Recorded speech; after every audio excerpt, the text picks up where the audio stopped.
पिछले एपिसोड में हमने देखा था कि युन स्काई सेक्टर में ज्वाइन होने वाला होता है, जहां उसके साथ ली नाम का उसका दोस्त भी हो जाता है। अब वो दोनों जैसे ही स्काई सेक्टर में आते हैं, वहां पर वांग अपने बड़े भाई के साथ आ जाता है, जो वहां पर आकर युन की बेइज्जती करना शुरू कर देता है कि युन तो किसी काम का नहीं है, तो उसे आखिर इस सेक्ट में लेकर इस सेक्ट की ही बेइज्जती हो जाएगी, इसलिए उसे यहाँ पर ना लिया जाए। लेकिन तब एल्डर युन से एक टेस्ट करवाते हैं कि अगर वो मैजिक क्रिस्टल बॉल पे हाथ रखे और अगर वो ग्लो होने लगा तो युन को इस सेक्ट में शामिल कर लिया जाएगा, और अगर नहीं तो उसे यहाँ से निकाल दिया जाएगा। जिसके बाद जब जैसे ही युन उस बाउल पे हाथ रखता है, वो बाउल ही टूट जाता है। ये देखकर सारे लोग हैरान रहते हैं। जिसके बाद यहाँ से ये एपिसोड शुरू होता है। तो इस एपिसोड की शुरुआत में एल्डर ये देखकर एकदम हैरान रहते हैं कि आखिर युन के पास कितनी ज्यादा पावर्स है जो इसने इस बाउल को ही तोड़ दिया। लेकिन तब वांग दोबारा से इल्जाम लगाते हुए कहता है ये युन किसी काम का नहीं है,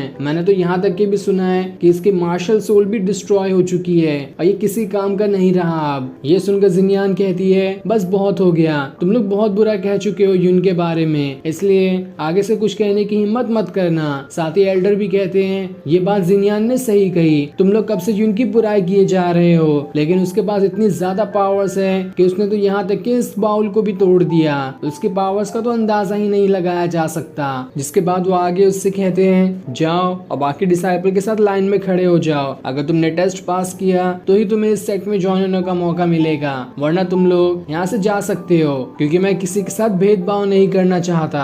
इसलिए वो दोनों गुस्से में वहाँ से चले जाते हैं। जिसके बाद एल्डर जिनयान से कहते हैं युन और ली ने इस टेस्ट को पास कर लिया है, इसलिए उन्हें कुछ एडिशनल बेनिफिट दिए जाते हैं, उन्हें बाकी सारे ट्रायल्स को छोड़कर सीधे फाइनल ट्रायल में जाने का मौका मिलेगा और वहाँ पर उनकी थोड़ी और ज्यादा हेल्प होगी ताकि वो इस सेक्ट में शामिल हो सके। ये सुनकर ली और युन काफी ज्यादा खुश हो जाते हैं। लेकिन वांग का बड़ा भाई तो बहुत गुस्से में होता है। वो खुद से कहता है जितना खुशी मनाना है मना लो, लेकिन तुम्हारी मुसीबत की शुरुआत तो बस होने ही वाली है। अब अगला दिन फाइनल ट्रायल वाला होता है, इसलिए वहाँ पर सारे के सारे डिसाइपल्स आए होते हैं जो कि फाइनल ट्रायल खेलने के लिए यहाँ पर आए थे। लेकिन तब वहाँ पर वांग फैमिली के एल्डर आते हैं, पर वो एल्डर नहीं थे जिन्होंने यहाँ पर जिनको एडिशनल बेनिफिट देने का वादा किया था। ये देखकर बाकी लोग हैरान रहते हैं कि यहाँ पर वो वाले एल्डर क्यों नहीं आए, जिस पर वांग का भाई बताता है उन्हें कुछ जरूरी काम आ गया था, इसलिए वो चले गए हैं और ये फाइनल ट्रायल यही एल्डर करवाएंगे।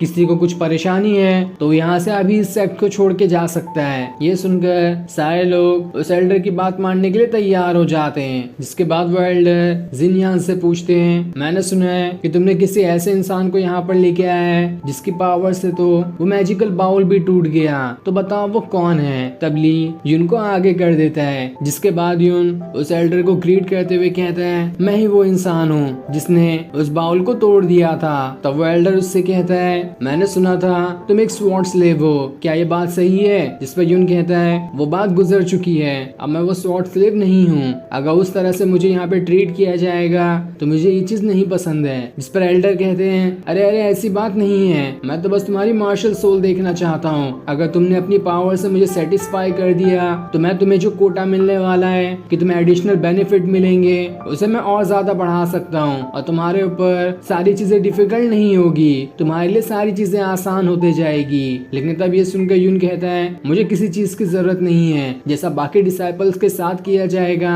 मैं भी वो करने के लिए तैयार हूँ, किसी भी एडिशनल बेनिफिट की मुझे कोई जरूरत नहीं है। जिसके बाद गुस्से में वो वहाँ से चला जाता है। ये देखकर ली भी उसके साथ पीछे पीछे बाकी डिसाइपल्स के पास आकर खड़ा हो जाता है। जिसके बाद एल्डर सारे लोगों को फाइनल ट्रायल के रूल्स बता रहे होते हैं कि इस फाइनल ट्रायल को किस तरह से खेला जाएगा। जिसके बाद वो वहाँ पर एक बहुत ही बड़ा पोर्टल बना देते हैं जो कि किसी अलग ही रेल में जाने का रास्ता था। वो एल्डर सभी से कहते हैं इस रेल के अंदर बहुत सारे खतरनाक और पावरफुल बीस्ट रहते हैं, तुम्हें उन्हें मारना होगा और जो भी इसके अंदर जाकर वहाँ से जिंदा वापस निकल कर आएगा उसे ही हमारे सेक्ट का डिसाइपल बनाया जाएगा। लेकिन ये चीज इतनी भी आसान नहीं होने वाली, तुम लोगों को खाली वहाँ से जाकर रिटर्न नहीं आना है बल्कि कुछ और भी काम है। जिसके बाद वो उन सभी को एक छोटा जेड पैनल दे देते हैं जिनके अंदर एक स्टार बना होता है। जिसके बाद एल्डर सभी को बताते हैं कुछ लोगों के पास जो जेड है उसके अंदर 4 स्टार हैं जैसा कि वांग के पास। जिसके बाद एल्डर बताते हैं उस रेल में जाने के बाद जो भी जितने बीस्ट को मारेगा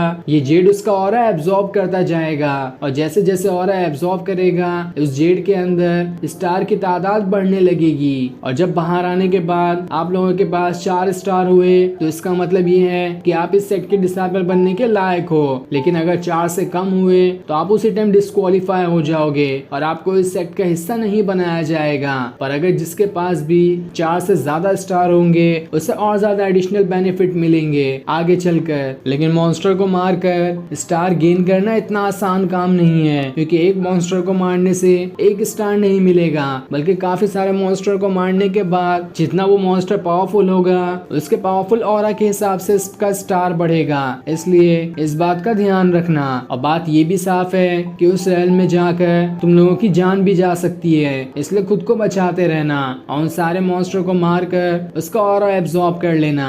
जिसके बाद यहाँ पर ये सारे रूल खत्म होते हैं और ये ट्रायल अब से शुरू कर दिया जाता है। तब ये देखकर सारे के सारे डिसाइपल उस रेल के अंदर जाने लगते हैं, जिसके अंदर यून भी ली और अपने घोड़े के साथ चला जाता है। पर जैसे ही वांग अंदर जाने वाला होता है उसका बड़ा भाई उसे रोक लेता है और उसे एक स्पिरिट बॉटल देते हुए कहता है तुम जब अंदर जाओगे तो कोई अच्छी जगह ढूंढ लेना ताकि तुम वहाँ पर अपना कल्टीवेशन कर सको। साथ ही मैंने कुछ पावरफुल स्वॉर्ड मास्टर का अंदर बंदोबस्त भी कर दिया है जो तुम्हारी मदद करेंगे उस यून को खत्म करने के लिए। इसलिए तुम्हारे पास ये अच्छा मौका है उस यून से पीछा छुड़ाने का, जिस पर वांग मान जाता है। इधर हम यून और ली को देखते हैं जो दोनों अपनी पावर्स एक्टिवेट करते हुए उन मॉन्स्टर्स के पास आ जाते हैं जो मॉन्स्टर उन्हें घेर लेते हैं। लेकिन यून और ली मिलकर उन सभी से फाइट करना शुरू कर देते हैं, जहां यून तो उन मॉन्स्टर को उठा उठा के पटक रहा होता है, जिस वजह से वो मॉन्स्टर वहीं पर मारे जाते हैं। और उनके मरने के बाद ली और यून अपने अपने जेड में उसका ऑरा एब्जॉर्ब करना शुरू कर देते हैं। लेकिन इतने पावरफुल मॉन्स्टर के मरने के बाद भी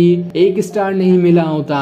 ये देखकर ली परेशान हो जाता है कि कितने सारे मॉन्स्टर को मारने के बाद 4 स्टार मिलेगा। पर तभी वहाँ पर कुछ लोग आकर उनके ऊपर अटैक करना शुरू कर देते हैं। ये देखकर वो दोनों वहाँ से भागने लगते हैं और वो लोग कोई और नहीं बल्कि वांग के साथ ही थे, जिन सभी के साथ मिलकर वो यहाँ पर यून को मारने के लिए आया है। जिन्हें देखकर यून भी समझ जाता है कि ये जरूर उस वांग की चाल होगी जिसने हमें मारने के लिए यहाँ पर उन स्वॉर्ड मास्टर को भेजा है, इसलिए हमें तैयार रहना होगा। वो किसी भी टाइम पर आकर हमारे ऊपर अटैक कर सकते हैं। लेकिन वो ये बातें कर ही रहे होते हैं कि उससे पहले ही वहाँ पर वांग अपने साथियों के साथ आ जाता है, जो यून से कहता है आखिर हमारी मुलाकात दोबारा हो गई, इस बार तो मैं तुम्हें नहीं छोड़ूंगा, क्योंकि यहाँ पर तुम्हें बचाने वाला भी कोई नहीं आएगा। मेरे पास तो इतने सारे साथी हैं, हम सब मिलकर तुम्हारा यहीं पर खेल खत्म कर देंगे। और उसके बाद अगर तुम हमसे बच भी गए तो मॉन्स्टर तुम्हारा पीछा नहीं छोड़ेंगे। इस बार तो तुम्हारा मरना लिखा हुआ है, इसलिए मरने के लिए तैयार हो जाओ। लेकिन यून इसकी किसी भी बात का ध्यान नहीं देता